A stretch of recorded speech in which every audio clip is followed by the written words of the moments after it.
let's talk about Western psychology a bit, just so that you have a broad overview of terms. So here's a list of different mental health professionals. We have therapists, which is a broad classification, a very broad classification, actually. And you could have like a physical therapist, but you can also have a mental health therapist. And so there's often some kind of licensing around it to provide some variety of treatments and rehabilitation for clients. But generally, a therapist is there for support and basic guidance. Then you have a counselor. And this is a broader term for clinicians that may have a more advanced degree, but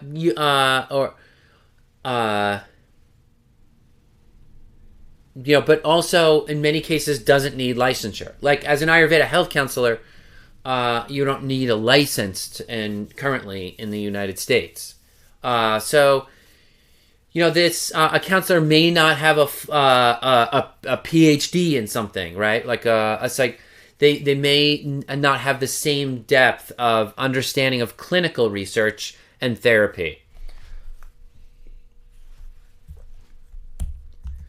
A psychologist, however, does have an advanced degree. A psychologist is a mental health professional that can legally diagnose a specific mental health problem. This person has schizophrenia or something like that, for example. Like a therapist, a psychologist will also provide mental health support and guidance. But a therapist and a counselor is not going to do a diagnosis. A psychiatrist is a medical doctor, and they often use medication to manage clients' issues, right? So a psychologist is still like maybe more talk therapy and diagnosis. Not always. I'm just, these are broad terms, but a psychiatrist is more about the medication. What are you taking for your mental health disorder? Adderall or something like that, right? Then you have social workers that are in the mental health industry. And social workers are responsible for helping individuals, families, and groups of people cope with problems they're facing and improve their patients' lives. And that's even more broad, right? Because that can include mental health, but it's also more than mental health, right? A social worker might help a homeless person find a home, whereas a counselor or a therapist is not going to try to find you a place to live. Then there's life coaches. And a life coach's primary purpose is to outline a course of action to help you achieve your goals. And then there's also a spiritual director. So, when you're working with your clients, you're going to be thinking about, should I refer this person to a therapist, a counselor, a psychologist, a psychiatrist, a social worker, or a life coach, or a spiritual director? Modern Western psychology offers the following main psychological models.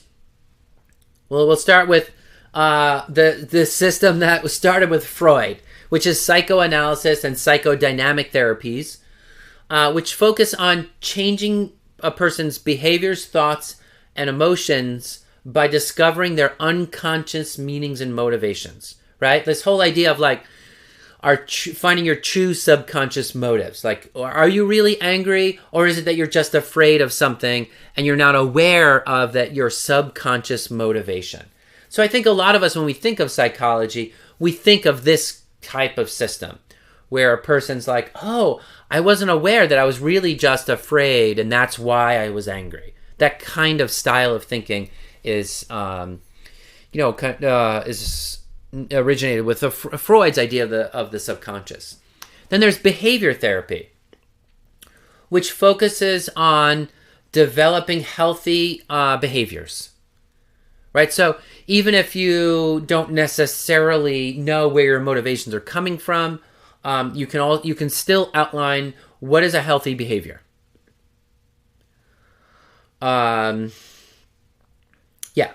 So counseling people as to what is a healthy behavior is a little different from understanding their subconscious motives. Then there's cognitive therapy, which emphasizes what a person thinks instead of what they do, Right? Maybe this could be something like cultivating love for somebody or whatever, right? Just your thinking is the part that is, and the idea is that dysfunctional thinking leads to dysfunctional emotions and behaviors. And there are, by the way, you know, you can justify, there are many ways in which each of these different models are, work really well. And there's also heavy criticisms, rational criticisms of each of them as well. And so you want to, know that. Finally, there's humanistic therapy. In humanistic therapy, the therapist tries to cultivate an atmosphere of support, empathy, and trust so that the client can share their feelings without fear of judgment. And you'll recognize that as a kind of style that many counselors use, is that they'll listen to you without judging you, and they're there to provide a lot of empathy. And under this model, the therapist is not so much an authority figure, but rather they're building a relationship between the client and therapist as equals. The humanistic model emphasizes the individual's capacity to develop their own maximum potential. And there's three basic types. The client-centered approach, as I mentioned, where the therapist is not an authority, but more like a cheerleader. There's Gestalt, which emphasizes the present moment and taking responsibility for yourself. And then there's the existential, which is focused on free will and self-determination, alongside a person's search for meaning. So, what you notice is that in, modern mental health clinic may actually have a blend of all of these different approaches. That's integrative. So they'll use bits and pieces from each of these different models. And there are many other techniques as well. One example is the idea of desensitization from triggers. Triggering, things that are triggering. For example, I had a dog once, and every time the dog saw this person, saw a particular green colored jacket, the dog would flip out. Now obviously before we owned the dog, somebody in a green jacket had traumatized this dog, and every time the dog saw that, it would